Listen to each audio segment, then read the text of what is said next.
this ability to see down the road. And one of those visions include the betterment and beautification of Modesto. Yes, that's important. And you brought a DVD with you tonight, and I'm hoping that it's ready to show. Is it ready? No, not ready yet. Okay. Okay. Okay. Well, tell us a little bit about that, and then as soon as it's ready, we'll go ahead and roll that. Well, let me just describe Modesto a little bit, because the challenge I think Modestans have is where we are as a city as far as the ladder of acceptance. For some, Modesto, if you look at our demographics, if you look at our crime and some of the other kinds of things, Modesto is towards the bottom. But Modesto, and we accept that. That's what's a shame, is we're double the unemployment, the national unemployment, almost all the time. And we shouldn't be there. We should be up at the front. Our unemployment should be on the lower end of the national scale instead of twice the national unemployment rate. So what's important for Modesto is for us to recognize our natural assets. We're in this fertile San Joaquin Valley. We're the heart of the San Joaquin Valley, literally.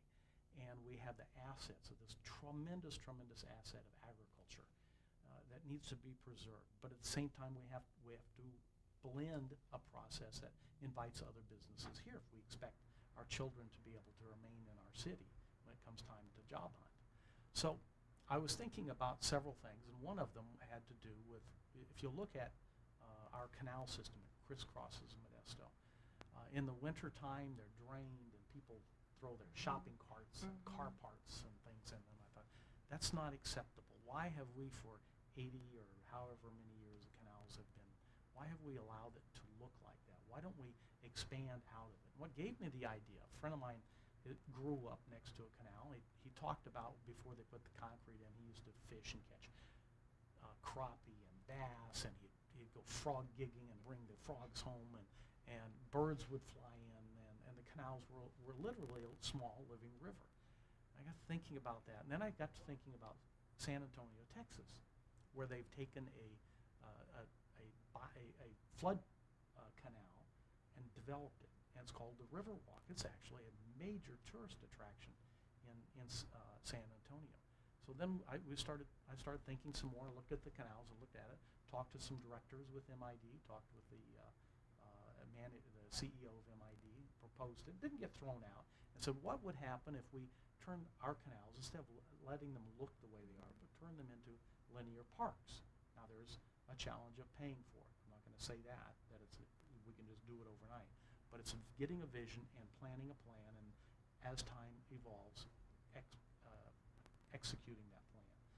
So imagine our canals with jogging trails and biking trails on one or both sides, crisscrossing the town, connecting at Virginia Corridor. They actually go across Virginia Corridor, so we'd have a very large loop system if we wanted. And it would make Modesto a city of parks on canals. We could even steal the canals and say we're the Venice of California if we want. I like that. Yeah, and so it's just the pride of looking at something saying, we can do better than that. And I think that's all across the city. We can do better than that. I call it when I talk to people, I say, we're right at the edge. We can be the beacon of the valley if we want. We can be that bright spot that's friendly to jobs. Not only friendly to jobs, but creates jobs so our young people can stay and work here, and those that are here can find employment here. It's not going to be easy. It's never going to happen overnight. But if we start, we can get there.